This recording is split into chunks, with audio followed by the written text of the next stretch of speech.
Hey guys, Don here. Welcome to the $1 Million Minute, where I'm going to go over the things that help to bring our practice to the $1 million mark and beyond. So we are finished with our virtual training for ModMed, and we have something called a sandbox, is where you can kind of play around with the EMR. But they gave us live access to the EMR, so I hope I don't mess anything up. But in the help section, they have some kind of helpful videos about setting up some typical visits that we see, like neuroma or bunion or plantar fasciitis.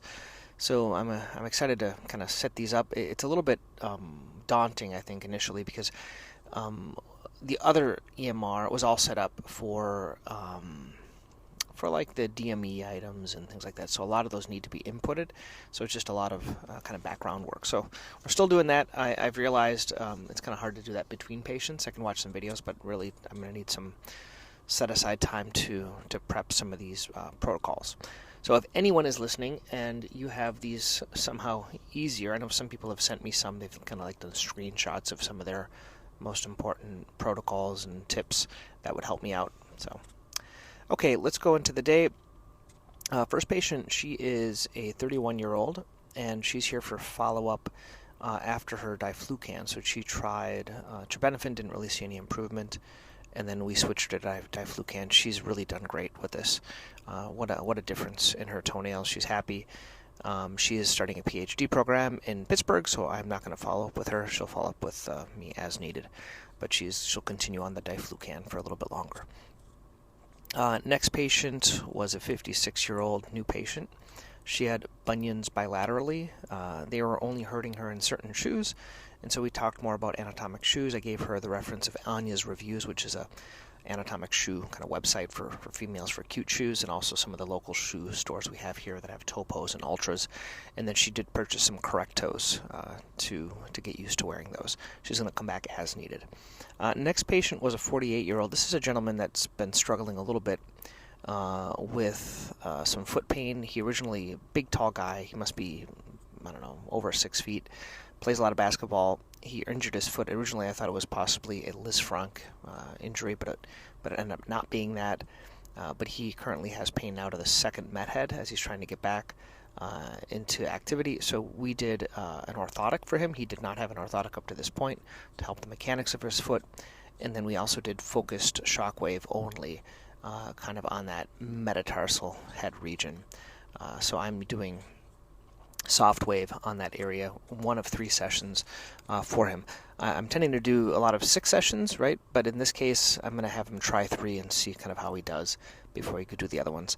Next patient was a 71-year-old. He is here for Achilles tendon pain. He's 6 of 6 with his shockwaves. This is the last one. So this tends to be an office visit and then a 6-week follow-up. He is already seeing improvement. One thing I've realized more and more is by doing more sessions, patients actually get better or start to get better by the 5th or 6th, and I feel good to be there when they're getting better. One other person had a recommendation, and he mentioned it to me. He said, some people do shockwave every 2 weeks, so they do 3 sessions and every 2 weeks. The benefit to that, I think, is by the 3rd session, people are going to start feeling better, even if you do 3 sessions. So if you're only doing 3, that would be another option to do it every other week. In the past, what happened is I sent them to PT, and they thought PT got them better.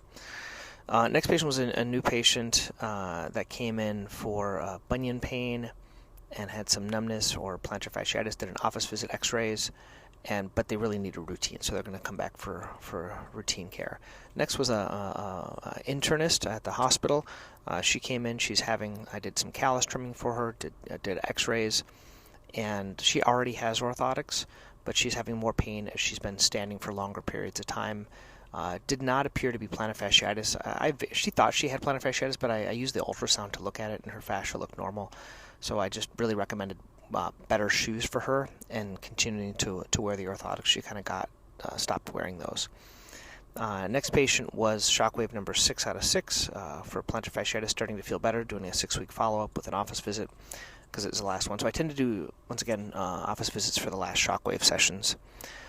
Next patient was a 67-year-old, had possible gout, did x-rays, looked at her foot. She did have some swelling around the right ankle that kind of comes and goes. She had a uric acid previously that was negative for gout. It wasn't hurting right now, so I said just to take a picture when it flares up again, but it potentially could be gout, but sometimes, as you know, it can trend down by the time you get your blood test. Next patient was a EPAT number 5 out of 6 for the second med head, starting to already feel better. Next patient was an 84-year-old that had some ankle pain, and so I did an injection to her left ankle because of the pain that she was having. Next patient was a 33-year-old. She was a new patient concerned with plantar fasciitis. She actually came in looking for Shockwave because she had a friend that did that. So we did an x-ray today, ultrasound to show her the thickness on the bad side, and we set her up for 3 sessions. Now, the reason I did 3 and not 6 is because she's only had it for a couple of months. So I'm hopeful that if it's only been a couple of months, it'll respond quicker. Maybe I should do 6 in everyone, but in this case, I'm just starting with 3. I told her potentially we could do more later on if needed. Next patient came in. She has a left second toe crossing over her big toe. She is 79, and I wanted to fit in shoes. So once again, I gave her my shoe recommendations, Ultra's toe pose, and the Anya's reviews, and as well a budin splint to hold on that second toe. That was the morning. The afternoon was a patient that he had a painful first met. I put him on Moxyam and contrast baths, and we'll see kind of how he does. Got x-rays. He'll follow up if it doesn't get better. Next patient was a 24-year-old. Did a matrixectomy on her. Next patient was a 67-year-old that had hammer toes. New patient, she got correct toes as well, and anatomic shoe recommendations. Next patient was a 63-year-old. Did EPAT number 4 out of 6. She's already feeling better, and I dispensed her orthotic today. Next was a 20-year-old with Matrix. Next was 78-year-old, number 1 out of 6 for Shockwave. Next one was a 25, number 3 out of 3 for Shockwave. She only had 3 because she could only afford 3. She is a waitress, kind of stands on her feet a lot, but she's already feeling better by the 3rd one. Next was a 6 Shockwave session follow-up at 6 weeks. She's 90% better, so she does not need a follow-up, so she was very pleased with her improvement. Next was a patient for possible fungal infection. Actually I started this patient on terbinafine, and then next patient was an ulcer follow-up. This is a patient that was using collagen. It wasn't healing for a long time, and then she was using collagen. Now she is getting better. She only needed collagen for 2 weeks, and the wound's kind of epithelialized, so now we're getting into custom diabetic shoes for her. So that was the day. Once again, I hope you guys found this beneficial. If you want to learn more, I have a practice audit you can do. Go to podiatrypracticemastery.com. There's an /audit. All the stuff is on the bottom. There's an audit. There's a lot of other things if you want to learn about the EMRs and efficiency techniques and things like that we talk about here. Okay? Once again, talk to you tomorrow.